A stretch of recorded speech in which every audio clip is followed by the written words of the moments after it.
Hello, আসসালামু আলাইকুম guys. সবাই কেমন আছেন? আশা করি সবাই ভালো আছেন।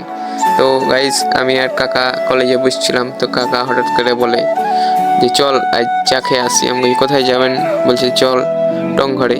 তো আমরা হাঁটতে চলে আসি টংঘর। তো টংঘরে আরেকটি নতুন ঘর করেছে, তো সেটার ডেকোরেশন অনেক সুন্দর ছিল এবং দেখতে অনেক সুন্দর লাগছিল।